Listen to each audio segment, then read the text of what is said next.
Hi, my name is Ramya, and I wanted to tell you a little about why I created this program. And to do that, I have to tell you a little bit about my journey. So, this program, Own Your Ambition, Step Up and Be Seen, is a program for women, and it is a program for women who are ambitious, who want to do something big, and who would like a little more support in doing that. And why am I even taking the liberty to assume that it is women who need support or extra cheerleading or coaching?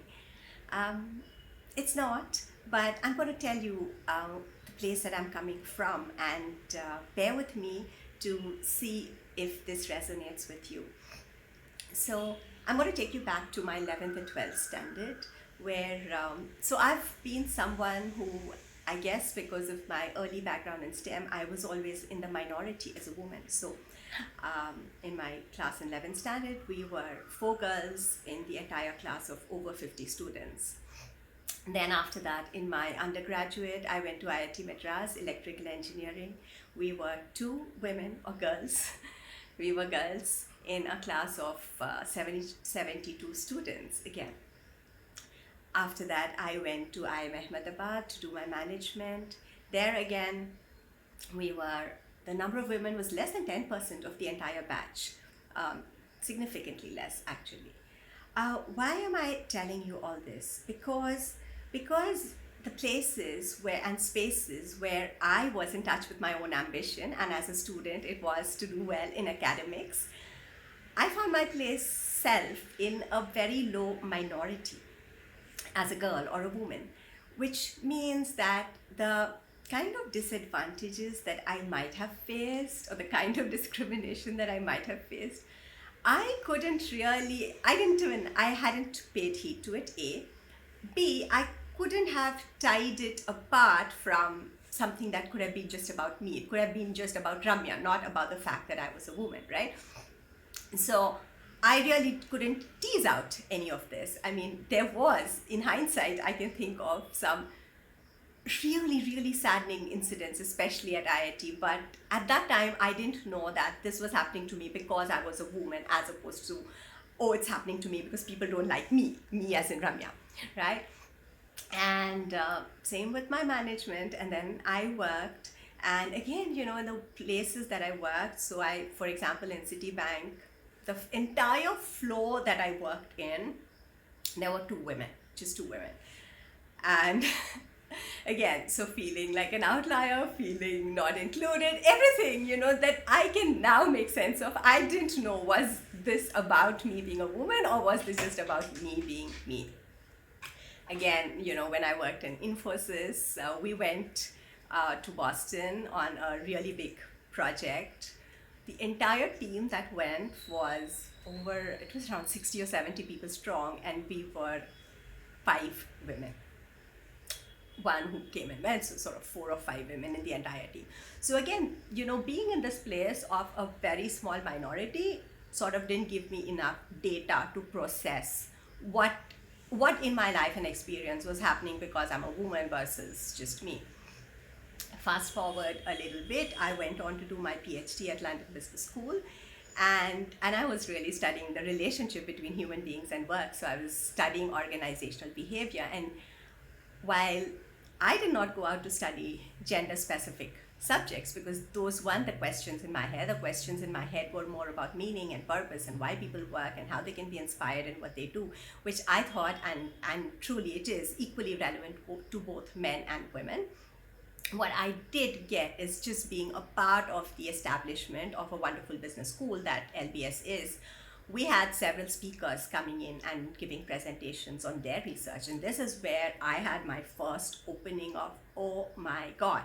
Okay, so there were lots of gender-specific research that blew my mind, made me really sit up and think and recognize that living in this world, and especially the world of work, as a woman, living and performing and being as a woman versus a man, it's not the same experience. You don't get the same deal.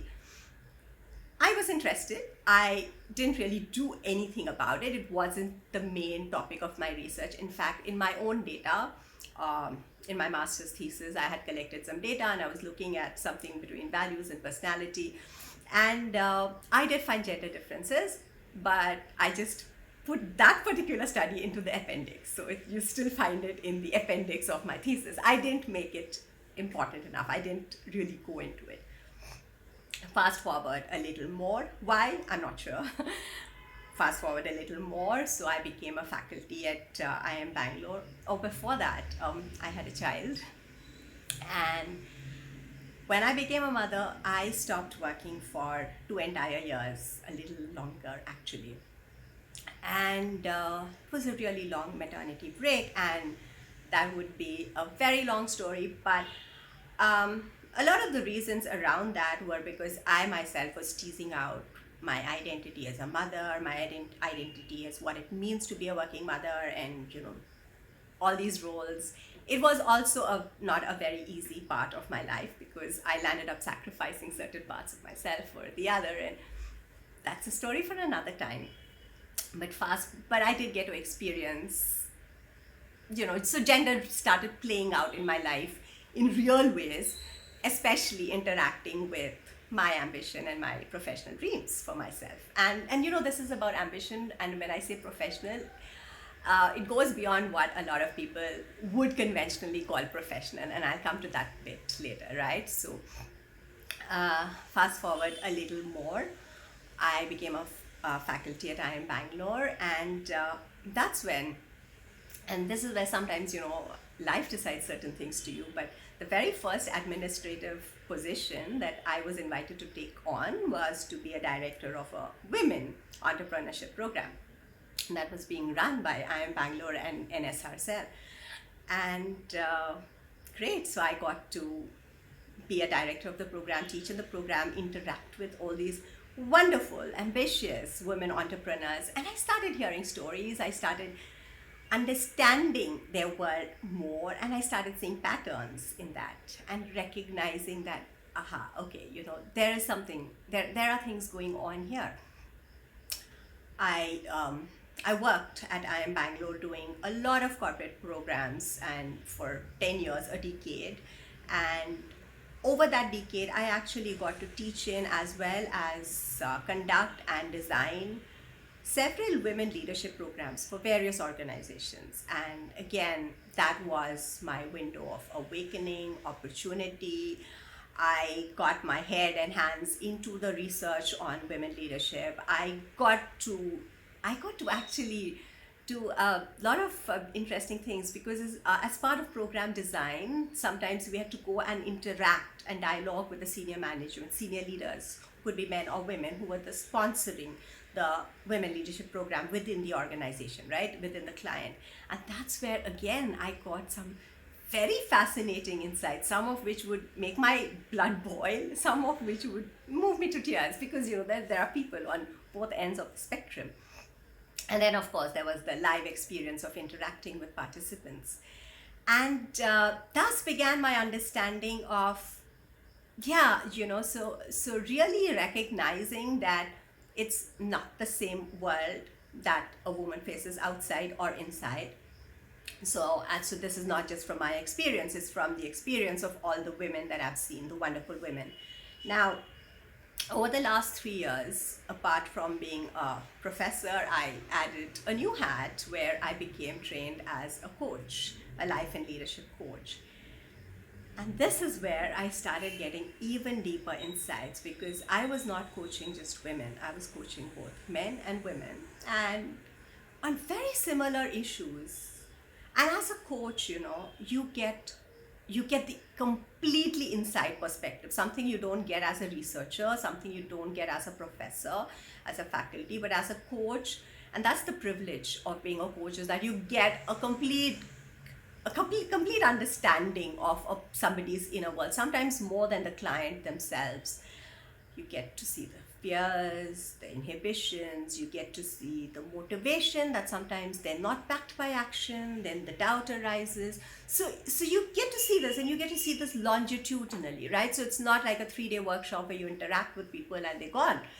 and it's just the awareness. You can actually track, okay, there was the awareness, there was the aha, and then why wasn't the action? What was the fear that came, or how did this person sabotage themselves, or why did this person hold back? And that is where I really started recognizing that when it comes to the inner world, the world of motivations, beliefs, mindsets, even there, I won't say, I don't want to use words like unfair or it's set up against, but I will put it this way, the conditioning that most of us, because I cannot say all of us, but most of us go through as women, the conditioning that we go through in terms of what it means to show up, what it means to be seen, how safe is it to be seen, to assert oneself, to talk about your dreams, to have ambitions, to talk about your ambitions, to say, to fight for your ambitions, to fight for your dreams, to go that extra mile out, to sort of see where you want to prioritize your dreams and ambitions in the portfolio of all the other roles that you want to play, and sometimes you're expected to play, right? Like it could be mother, caregiver, so many other things. And just all of that, of course, I totally get it that the society outside is sort of not very neutral in the way they place these expectations on women, but we ourselves are not neutral inside our own minds because of the conditioning that we've gone through, which is basically what we've been told and what we've experienced, and therefore there are places where we ourselves have clamped ourselves up. And I realized, of course, that I had done that, and I've done that. I'm still doing that in many ways. And I'm still taking steps and steps and steps to overcome, to own my own ambition, to step up, be seen, be heard. And that is why I have created this program. So first thing, disclaimer, it is not to nullify that society outside doesn't have to change, that organizations and policies and systems don't have to change, families don't have to change, husbands don't have to change. I think all of them have to wake up. And I'm so glad that there are so many people doing some wonderful work out there to create that awakening. This program is my offering in gift to you to, alongside, as the world is awakening and changing outside of us, to upgrade our belief systems, because especially if you're my age, I'm 45, so if you're around my age, when you were growing up as a little girl, the world outside was not as awakened as it is even today, right? So as a little girl, what you've been heard, what your brain has heard, what you've been told, and therefore what you've told yourself, right? The things you've internalized are not the same things that your daughter and nieces today are internalizing.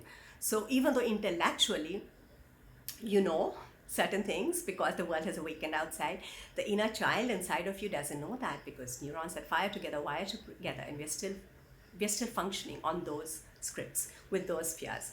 So this program is 60% inner work, 40% outer work. What do I mean by inner work? Inner work is work of mindset, our inherent belief systems, our confidence, emotional intelligence, and also our energetic congruence with what it is that we want to do. And what do I mean by energetic congruence? We are all energetic beings. So there's a part of you that says, I really have this ambition, this dream, and I want to do it. And a part of this saying, no, but that would be selfish. No, but you can't do that. No, you know what, that's not good enough. No, but if I do that, you know what, these people will think that I shouldn't be doing it as a woman, and all of that. And if there's a part of you that's going this way, and that's not congruent, right? So there's a part of ourselves where we can hold ourselves back. And why do I say energetic? Because this goes even beyond subconscious thoughts. Many times we don't even catch this in our thoughts. It's just energetic. It's just there in our vibration, and it limits us. So that's the inner work that we do. And then there's 40% outer work. What's the outer work? Outer work. This is what we would do in an MBA program, right? It's about, of course, understanding and convincing yourself that it's important too, and then going out and experimenting, trying things out, prototyping, learning from successes, learning from failures. It's about building networks and leveraging those networks. It's about taking those action steps and finding the alignment between your purpose and the action steps that you want to do it, and actually going out and doing it. Now, this outer work that we do, engaging with people, engaging with life, engaging with experiments, right? Taking baby steps. Now, here's one thing that I've learned, and From being a professor, I'm still a professor also, to being a coach. If there's one beautiful thing that I have learned personally, it is that there is this beautiful connection between our inner world and outer world, right? So, for example, if you want to work on a certain fear in your inner world or a limiting belief, you may not even know that the fear and limiting belief exists till you actually take that bold step, try that experiment, try something different in the outer world. When you go out to do it, you hit that fear, you face that limiting belief, and then you come back and you work on the inner world. Clear up some more, get some more confidence, go out, take your next step, and then that shows you, oh my God, but I had this judgment, or I had this, this is a voice that I heard as a kid, and now it's time to sort of, heal myself or rid myself of this. And then you do the inner work. So it's the inner work gives you the ability to do the outer work, and outer work gives you the fodder to come back and do the inner work, which is why this program is designed as a 6-month program where we will be doing, so it's group coaching. I'm going to be there with you. It's going to be a combination of inner work and outer work. We're going to be leveraging the power of cohorts. So even if you don't have the bravery or confidence to speak about something or articulate a fear or even recognize a certain belief, but someone else has done it, or I have brought it to you in the curriculum because I've seen and I sort of know that 80% of women do this, or a lot of women do this, and we bring it up. When we process it, and as this 1 or 2 brave, vulnerable people in your group process it for themselves in the group, it gets cleared up for everybody. This is how inner work works. This is how energy works. Okay, so that is the beauty of doing this in a group. Of course, there are side benefits of forming connections, having cheerleaders. You have your own little buddy systems, and you build your networks through the process. But all of that are really the fringe benefits, the extra add-ons that come. So if this speaks to you at all, do reach out to me, and wherever you're seeing this video, below that there will be more details on how you can sign up for this program and get to know more. It is going to be a program by invitation, so there will be a check on alignment of interests and whether you want to do it, because it's a cohort-based program, which means the quality of the cohort is extremely important. And by quality, I mean it's really what is the intention that you've come up with. So very specifically, this program has been designed for women like me.